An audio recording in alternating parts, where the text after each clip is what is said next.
दोस्तों, ये जो सवाल है कि दुनिया में अगर खुदा है तो दुनिया में मुसीबतें इंसानों पर क्यों आती हैं, इसके जवाब का सिलसिला जारी है।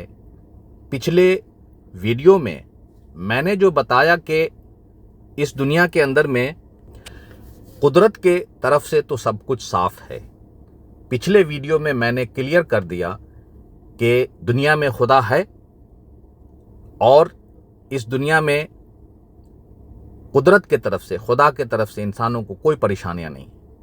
इंसानों को परेशानियां हैं तो वो अपने वजह से हैं, खुद के वजह से हैं। जिम्मेदार इंसान खुद है। तो पिछले वीडियो में मैंने ये भी बताया कि इन बातों को मैं साइंस के जरिए, लॉजिक के जरिए मैं समझाऊंगा। तो आइए अब हम साइंस की बात करते हैं। पिछले जो हमने जो पॉइंट्स बताए हैं, सिस्टम के पॉइंट्स बताए हैं, पहला बायोलॉजिकल पॉइंट्स, वो तो अपने आप में साइंस है। इंसान का पैदा होना, बढ़ना, उनके अंदर में इंसानों वाली खूबियों का होना। और दूसरा ये है कि प्रोफेशन, यानी कि इंसान को अपने सोसाइटी को सर्व करने का, कि उसके अंदर जो खूबियाँ होते हैं वो ये बहुत बड़ी बात है कि हर इंसान को एक ही तरह की खूबियां नहीं दी हैं तो दुनिया का निज़ाम कैसे चलेगा। तो आपके लिए अलग अलग प्रोफेशन के लोग अलग अलग जगह पे रख दिए गए हैं, ठीक है। तो ये भी इंसानी साइकोलॉजी है, तो ये भी एक साइंस है। उसके बाद आते हैं कि दुनिया में नेचर का जो सिस्टम है, जो इकोसिस्टम है, जो इकोलॉजिकल सिस्टम है, वो इस इकोलॉजिकल बैलेंस कि मतलब कि दुनिया के अंदर में इंसान के लिए जितनी, उनके खुशहाली के लिए जितनी ज़रूरतें होते हैं वो इस दुनिया के अंदर में मौजूद है।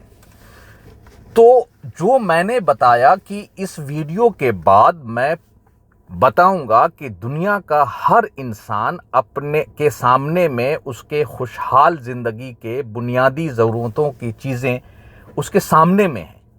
तो देख लिया आपने, अपने तादाद को देखिए, दुनिया में इंसानों की तादाद को देखिए, और दुनिया में सहूलतों को देखिए, दुनिया में लोगों के प्रोफेशंस को देखिए, प्रोफेशंस वाले खूबियों को देखिए, ठीक है। दुनिया में अपने लिए खाने पीने के सामान को देखिए, दुनिया में अपने लिए घर बनाने की ज़रूरतों को देखिए। ये आप सबके तादाद के बराबर है। लेकिन उसके अलावा भी जो कुदरत ने इंसान को बेहतरीन इंसान बनाने का जो सिस्टम दिया था, उस सिस्टम को हमने दिरहम बरहम कर दिया। तो अब यहां पर मैं ये लेक्चर नहीं दे रहा हूं कि हमने ये कर दिया, वो कर दिया। अब इसका लॉजिक समझें, साइंस से समझते हैं। इंसानों के अंदर में जो उसका ब्रेन डेवलप होता है, बच्चा जब पैदा होता है, उसके जो ब्रेन डेवलप होते हैं, उसके 13 साल तक वो उसके पास सोचने और समझने की सलाहियत वाला ब्रेन वो डेवलप नहीं होता है। प्रीफ्रंटल कॉर्टेक्स वो डेवलप नहीं होता है।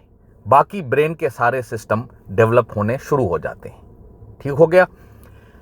तो ये प्रीफ्रंटल कॉर्टेक्स क्या है? सोचने समझने की का दिमाग। ये सोचने समझने का दिमाग ऐसा है कि जैसे आपने एक गाड़ी बना दिया, लेकिन उसके आगे में आपने अब तक स्टीयरिंग नहीं लगा है। आपने कंप्यूटर बना दिया, लेकिन उसके अंदर में ऑपरेटिंग सिस्टम आपने नहीं डाला। ये इसी तरीके से है। ये सोचने समझने वाला जो दिमाग होता है, वो दिमाग आपके पेशानी के ऊपर होता है, ठीक है, पहले हिस्से पे होता है। तो अगर इंसान को, अच्छा, इंसान की फितरत क्या होती है? आराम पसंद, ये इंसान का फितरत है। मज़े की चीज़ों की तरफ जाना, खुशी की चीज़ों की तरफ जाना, ज़्यादा देर तक मज़ा करना, ठीक है। उसके बाद जो है, अब क्या होता है कि बचपन में अगर इंसान को अगर हम सही तरबियत दिए तो उसमें हमको इंसान के अंदर में अच्छाई की हैबिट डालना है। वो हैबिट, वो आदत, वो सब कुछ उसके लॉन्ग टर्म मेमोरी में चला जाता है। यानी 6-7 साल के बाद जब आप बच्चों को अच्छाई की तालीम देते हैं तो वो उसके लॉन्ग टर्म मेमोरी के अंदर में चला जाता है। जब इंसान का प्रीफ्रंटल कॉर्टेक्स बनना शुरू हो जाता है तो वो मदद लेता है लॉन्ग टर्म मेमोरी से। अगर लॉन्ग टर्म मेमोरी के अंदर में अच्छाइयाँ, वैल्यूज, मोरल वैल्यूज, अच्छी चीजें, अच्छी आदतें रखे हुए हैं, ठीक है, तो वो अब ड्राइवर जो है वो उसको उसी दिशा में लेकर के जाएगा। उसके सोच, सब कुछ वो उसी दिशा में जाएगा। उसके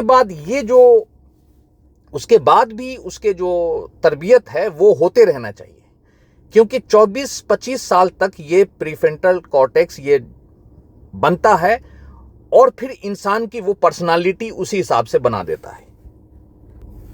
लेकिन अगर इंसान को हम प्लेजर की तरफ जाने देंगे, जैसे कोई बच्चा मोबाइल मांगता है, उसको कंटिन्यू हम मोबाइल देंगे, तो मोबाइल में क्या उसको प्लेजर प्लेजर प्लेजर प्लेजर, या बहुत ज़्यादा खेलता है या बहुत ज़्यादा प्लेजर वाले काम करते हैं, तो हम मोबाइल छीनते हैं तो बच्चा चिल्लाता क्यों है? कोई आदमी को नशे की आदत होती है तो उससे हम वो नशे की चीज़ छीनते हैं तो वो आप पर झपटता क्यों है? ठीक है, नशे के लिए इंसान बुरा से बुरा काम कर, नशा सिर्फ शराब और सिगरेट या ड्रग्स के अंदर में नहीं है, नशा आदतों के अंदर में भी है। किसी को बहुत ज़्यादा खेलने की आदत है, किसी को वीडियो गेम खेलने की आदत है, तो उससे क्या होता है कि जो डोपामिन केमिकल होता है वो निकलता है। डोपामिन केमिकल अगर ब्रेन के अंदर में बहुत ज़्यादा निकलना शुरू होगा तो वो ब्रेन के सेल्स को मारना शुरू कर देगा। उसके अंदर से समझने बूझने की सलाहियत खत्म होती चली जाएगी, उसका नींद, उसका सुकून, हर चीज खराब होता चला जाएगा।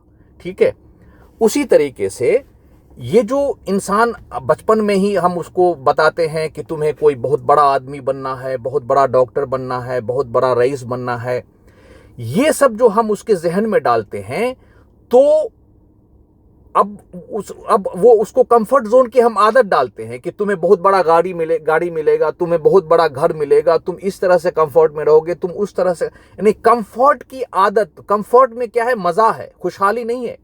कंफर्ट की हम आदत उसको डाल रहे। अब वो जो बचपन में चला गया उसके लॉन्ग टर्म मेमोरी में ये सारी बातें, जब उसका प्रीफ्रंटल कॉर्टेक्स एक्टिव होगा, जब वो डॉक्टर बनने की कोशिश करेगा, तो वो डॉक्टर तो बनेगा लेकिन इलाज के बजाय बीमारियों को जन्म देगा। इलाज के बजाय अपना पैसा बनाने पे लग जाएगा। वो लीडर तो बनेगा लेकिन मुल्क बनाने के बजाय मुल्क को बेच करके खाएगा। वो बादशाह तो बनेगा लेकिन बादशाह बनने के बजाय अवाम पर जुल्म करना शुरू कर देगा। लेकिन अगर हम उसे अच्छी तरबियत देते हैं, उसे हम खुशहाली की तरबियत देते हैं, उसे हम इंसानियत की तरबियत देते हैं, तो उसका दिमाग भी सही रहेगा, उसे नींद भी अच्छी आएगी, वो सोसाइटी के लिए बेनिफिशियल भी होगा, तो उसको मिलेगा, उसका जो बेहतरीन केमिकल है सेरोटोनिन, वो निकलेगा। अब सेरोटोनिन क्या होता है? सेरोटोनिन निकलने के लिए उसे खुशहाली के काम करने पड़ेंगे, और खुशहाली का काम का ताल्लुक है कि उसे लोगों के साथ मिलकर सोशल बेनिफिट, अपनी बेफायदा और दूसरों के लिए फायदा का काम करना पड़ेगा।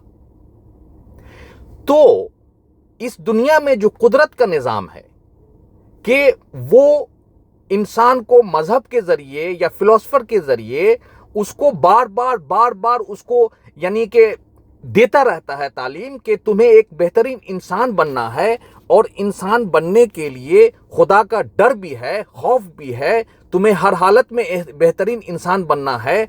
और ये तरबियत अगर इंसान को ना हो तो इंसान दुनिया का क्या हाल करेगा? आज दुनिया किसी के सामने में है, आज दुनिया हम आपके सामने में है, और ये ऐसा क्यों है, इसके बारे में हम आगे बात करते हैं।